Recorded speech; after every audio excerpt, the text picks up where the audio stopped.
Hello दोस्तों। नमस्कार। दोस्तों आज हम पढ़ते हैं भारत की पर्वत चोटियाँ और उनकी ऊंचाई कितनी है। तो उससे पहले हम लोग समझ लेते हैं पर्वत होता क्या है। ठीक है, तो हम लोग सोचते हैं पर्वत होता क्या है। तो कहते हैं भूगोल की भाषा में पर्वत पृथ्वी की सतह का वह प्राकृतिक भाग होता है जो अपने आसपास के क्षेत्र से काफ़ी ऊंचा होता है। यानी पर्वत कह सकते हो कि ये इसकी जो है आधार जो है चौड़ा होता है और जबकि शीर्ष क्या होता है, पतला होता है। ठीक, तो इसी ही पर्वत कहते हैं। यानी इसका आधार जो है ये सामान्यतः 600 मीटर से भी अधिक होता है। इसका शीर्ष क्या होता है, संकीर्ण होता है। मतलब क्या होता है, संकीर्ण होता है। ठीक है, तो अब हम लोग देखते हैं कि ये पर्वतों के प्रकार कितने होते हैं। तो पर्वतों के जो है निम्न 4 प्रकार के होते हैं। कितने प्रकार के होते हैं, 4 प्रकार के होते हैं। ठीक, तो हम सबसे पहले समझते हैं कि वलित पर्वत क्या है। दोस्तों वलित पर्वत जैसे कि पूरी पृथ्वी जो है वो पूरी पृथ्वी पर कई प्लेटें हैं। ये प्लेटें जो हैं आपस में जब टकराती हैं या पे एक दूसरे की तरफ आती हैं तो पर्वतों का निर्माण होता है। जैसे हम प्लेट टेक्टोनिक के टकराव कहते हैं। जैसे होता क्या है, मान लो कि पूरी पृथ्वी में जैसे कि प्रशांत महासागर प्लेट, उत्तरी अमेरिका प्लेट, ठीक, और दक्षिणी America plate, Indo Australian plate, ठीक, इंडो ऑस्ट्रेलियन प्लेट, इसी प्रकार की बहुत सी सारी मतलब कई जो हैं, अगर मेन देखा जाए तो 7 जो हैं बड़ी प्लेटें हैं और बाकी 20 से अधिक जो हैं छोटी प्लेटें हैं। ये अमेरिका अर्थ साइंस के अनुसार डेटा हम बता रहे हैं। ठीक है, तो जैसे ये क्या होता है, मान लेते हैं कि इधर क्या है, ये ऊपर जो है इंडो ऑस्ट्रेलियन प्लेट है। क्या है, इंडो ऑस्ट्रेलियन प्लेट है। और इधर क्या है, ये भारत है। ठीक, अब भारत जो है, भारत की जो प्लेट है ये उत्तर जो है पूरब की तरफ गति कर रही है। ठीक, ऐसे करके वो गति जा रही है, धीरे धीरे जा रही है। अब ये Indo Australian plate fixed plate है। अब यहाँ पे भारत जो है, इसके पहले जैसे मान लो यहाँ 33 महासागर था। अब ये प्लेट इधर उधर गति कर रही है, तो जैसे से ऊपर जाएगी जो जो मतलब जो समुद्री प्लेट होती है, मतलब जो समुद्र से लगा होता है, उसका घनत्व अधिक होता है। जो घनत्व अधिक होने के कारण जब ये प्लेट जो है, ये वाली प्लेट जो है फिक्स है। अब जब ये फिक्स है, ये इधर से जाएगी, इधर से जब इधर से जाएगी और ये क्या करेगी, इसी के नीचे सबडक्ट हो जाएगी। जैसे सबडक्ट होगी और यहाँ से जो सेडिमेंट था जमा हुआ था और ये टक्कर मारेगी, इधर बढ़ेगी, तो ये आपस में टकराव करेंगी। जैसे टकराओगी तो वहीं उसका क्या हो जाए, हिमालय का निर्माण हो जाता है।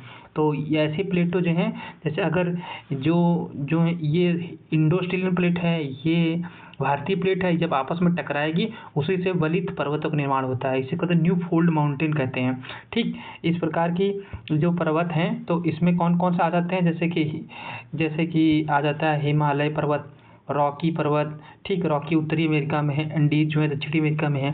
तो ये भी इसी तरह बने हैं क्योंकि इधर क्या है, उत्तरी अमेरिका प्लेट है। ठीक, इधर उत्तरी अमेरिका प्लेट है। मान लो कि हम समझते हैं कि ये ऐसे करके ऐसे ये उत्तरी अमेरिका बना हुआ है। अब ये इधर कौन सा सागर है, ये इधर प्रशांत महासागर है। अब इधर प्रशांत महासागर, इधर ये भी प्लेट है, एक बड़ी प्लेट है, और इधर उत्तरी अमेरिका प्लेट है। जब ये इसके नीचे जाएगी तो ये इसके नीचे सबडक्ट हो जाएगी। अब इसके नीचे सबडक्ट होगी तो यहाँ पे क्या बनेगा, यहाँ पर्वत बनेगा। तो यही क्या है, ये जो पर्वत बना है रॉकी पर्वत, ये यहाँ तक बना है क्योंकि ये प्रशांत महासागर प्लेट है। ये कौन सी प्लेट है, प्रशांत महासागर। ये कौन है, उत्तरी अमेरिका प्लेट। कौन सी है, उत्तरी अमेरिका प्लेट। ठीक, अब दोनों टकराएंगी, जैसे टकराएंगी तो यहाँ पे क्या बनेगा, यहाँ पे ये पर्वत का निर्माण बन जाएगा। यही है रॉकी पर्वत। ठीक, तो हम समझते हैं आगे फिर क्या है रॉकी पर्वत। फिर उसी प्रकार के एंडीज पर्वत। दोस्तों इसी तरह एंडीज पर्वत भी नीचे निर्माण हुआ है।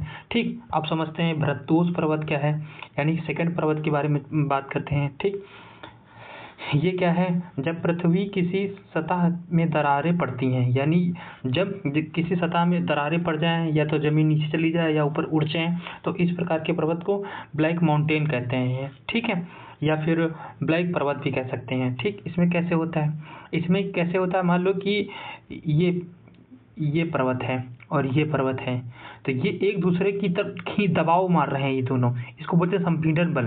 जब संपीड़न बल लगाएंगे तो या तो पर्वत एक कोई नीचे चला जाएगा या तो कोई ऊपर उड़ जाएगा। ठीक ये ऐसा होगा। तो इस तरीके से पर्वत जैसे कि कौन कौन से भारत में बना, जैसे कि अब इधर क्या है हम समझाते हैं थोड़ा। ठीक, इधर अरावली पर्वत है, जैसे भारत का ही अरावली पर्वत है। फिर बीच में कौन सी, ये नर्मदा नदी है। ठीक, नर्मदा नदी, ठीक, नर्मदा नदी। फिर इधर मान लो कि ऊपर नर्मदा नदी है, ठीक, बीच में ताप्ती नदी है, फिर इधर क्या है, सतपुड़ा नदी। ठीक, मिस्टेक हो रहा है, ठीक, बताते हैं दोबारा।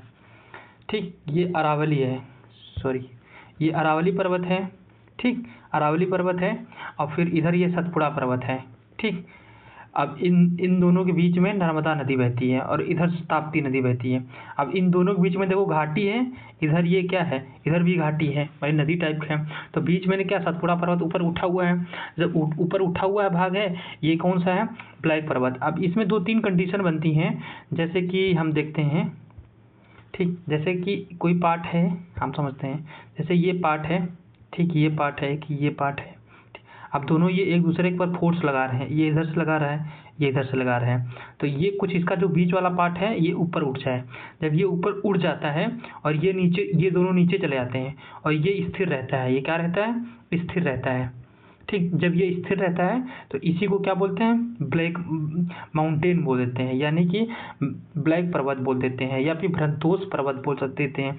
इसमें कौन कौन से आता है, जैसे भारत का सतपुड़ा आता है, पश्चिमी घाट आता है, ब्लैक फॉरेस्ट जो जर्मनी का बहुत फेमस है ये आता है।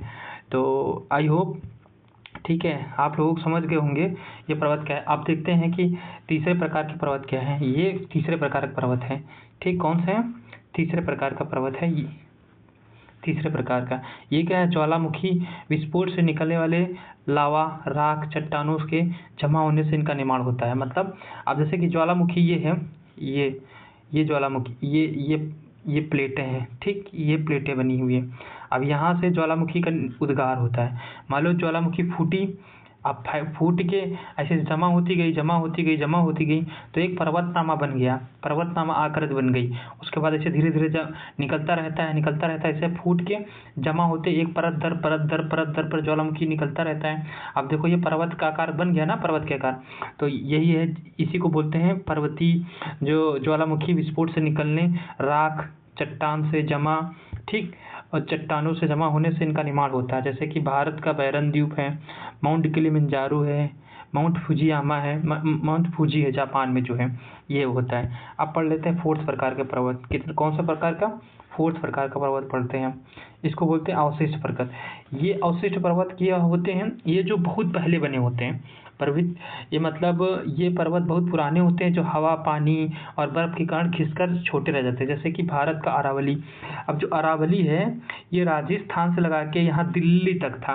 अब इस पे पूरा सब कुछ बसा हुआ था, लेकिन ये इतनी पुरानी है कि अब घिस घिस करके हवा, पानी से इसका सब अभी ख़त्म हो गई। तो ये कौन कौन सी हैं, तो भारत की सबसे पुरानी का अरावली है। ठीक, फिर पारसनाथ झारखंड की कुछ चोटी हैं। ठीक, तो अब आप लोग समझ गए होंगे ये पर्वत क्या है और पर्वत कितने प्रकार के होते हैं। जैसे कि आपने ऊपर देखा, वलित पर्वत, ब्लैक पर्वत, ज्वालामुखी पर्वत और अवशिष्ट पर्वत। आप देखते हैं पर्वत और उनकी चोटियाँ कौन कौन सी हैं। जैसे कि हम पहली देख लेते हैं,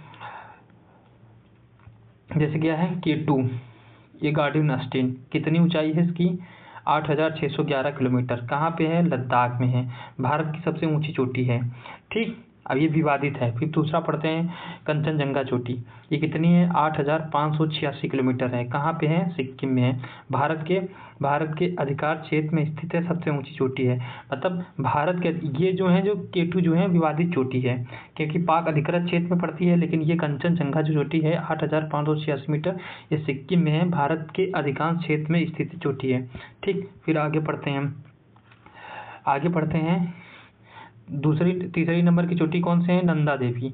ये क्या है, 7,816 मीटर है। कितना है, 7,816 मीटर पे है। और कंचनजंगा कितनी थी? 8,586, 7,816 कहाँ पे है? उत्तराखंड में है। ये पूर्णतः भारत में स्थित है। यह बिना किसी विवाद से ऊंची सबसे छोटी चोटी है, मतलब पूर्णतः भारत में स्थित है। 4th नंबर किस पढ़ते हैं? कामेज चोटी, ये कितना है? 7,756 किलोमीटर। कहाँ पे है? उत्तराखंड में है, गढ़वाल हिमालय भाग में है। विशाल साल्टारो कांगड़ी पढ़ते हैं, ये कितना? 7,742 मीटर है। कहाँ पे है? लद्दाख में है, सियाचिन ग्लेशियर के पास है। फिर सासेर कांगड़ी पढ़ते हैं, 7,672 मीटर है। कहाँ पे है? लद्दाख में है, काराकोरम श्रेणी का हिस्सा है ये, ठीक। मुस्तोंग कांगड़ी पढ़ते हैं, फिर कहाँ पे है? ये 7,516 मीटर है। कहाँ पे है? लद्दाख में है, रिमो मुझ घाट श्रेणी में स्थित है, ठीक। अब आगे पढ़ते हैं। अब पढ़ते हैं अन्नामुडी, ये जो है ये कितनी है? अन्नामुडी कितनी है? और ये अन्नामुडी 2695 मीटर है। कितना? 2695 मीटर। कहाँ पे है? केरल में है, दक्षिण भारत की पश्चिमी घाट की सबसे ऊंची चोटी। मतलब आ जाए क्वेश्चन, अन्नामुडई जो चोटी है 2695 मीटर है, कहाँ पे है? केरल में, दक्षिण भारत की सबसे ऊंची चोटी है। फिर पढ़ते हैं डोडा बेटा, ये कितना है? 2637 मीटर है। अन्नामुडई कितनी है? 2695 है, ये 2637 मीटर, 95 37, ठीक। कहाँ पे है? तमिलनाडु में, नीलगिरी पहाड़ियों की सबसे ऊंची चोटी है। फिर गुरु शिखर पढ़ते हैं, गुरु शिखर कहाँ पे है? मतलब कितनी है? 1722 मीटर। कहाँ पे है? राजस्थान में है, ठीक। और कहाँ क्या है? अरावली पर्वत की सबसे ऊंची चोटी है, ठीक है। ये गुरु शिखर कहाँ की है? अरावली की है, 1722 मीटर है, राजस्थान में अरावली। फिर धूपगढ़ पढ़ते हैं, धूपगढ़ कहाँ है? सतपुड़ा रेंज की सबसे ऊंची चोटी है, ठीक, जो कि पंचमढ़ी के पास है। कितनी है? 1350 किलोमीटर मतलब मीटर है, और मध्य प्रदेश में स्थित है। फिर सैडल पीक पढ़ते हैं, ये कहाँ के है? अंडमान निकोबार की है, ठीक। अंडमान निकोबार द्वीप के समूह की सबसे ऊंची चोटी है, ये है कितनी है? 732 मीटर। फिर महेंद्रगिरी पढ़ते हैं, ये 1500 कितना है? 1 मीटर है। कहाँ पे है? उड़ीसा में। ये पूर्वी घाट की चोटियां हैं, पूर्वी घाट मतलब ये वाला घाट, ये वाला पूर्वी घाट, ठीक। अब पढ़ते हैं सारामती, सारामती कितनी है? 3841 मीटर है। कहाँ पे है? नागालैंड में, पूर्वांचल हिमालय या नागा पहाड़ियों की सबसे ऊंची चोटी है, ठीक।